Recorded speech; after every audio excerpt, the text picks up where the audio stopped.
Samantala mga kapuso, kumustahin naman natin ang magiging lagay ng panahon ngayong wala na ang bagyong Auring. Ngayong umaga makakapanayam natin live si Miss Lori de la Cruz, weather specialist mula sa Pag-asa.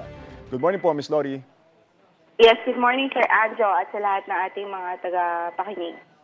Ano po yung naging dahilan ng mabilis na paghina nito ni bagyong Auring? Well, si bagyo kasing Auring, bago po ito naging tropical depression, ay malapit na po ito sa landmass ng Taiwan. So upon crossing the landmass, medyo nabasag yung kanyang sentro, so significant itong humina. Ngayon ay low pressure area na lamang. Hindi na po ba posibleng bumalik pa sa PAR ang low pressure area at maging isang bagyo ulit, Miss Lori? Ngayon, mababa naman yung chance na bumalik pa ito ng ating area of responsibility.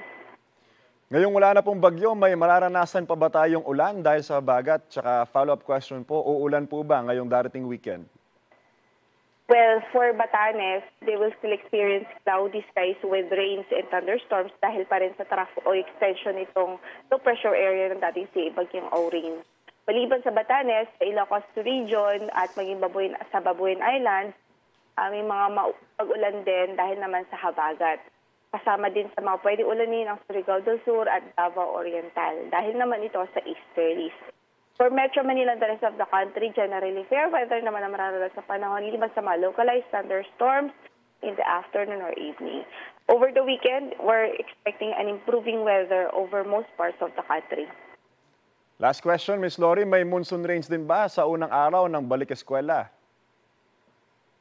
By Monday, ni-expect po natin malaking chance na mababa yung chance ng mga pag-ulan sa malaking bahagi ng bansa dahil iiral muli ang easterlies. Pero mainit at malinsang panahon ulit pwede natin maranasan. Maraming salamat at magandang umaga po, Miss Lori de la Cruz, weather specialist mula sa Pag-asa. Ingat po kayo. Yes, good morning. Kapuso, huwag magpapahuli sa latest news and updates. Mag-iuna ka sa balita at mag-subscribe sa YouTube channel ng GMA Integrated News.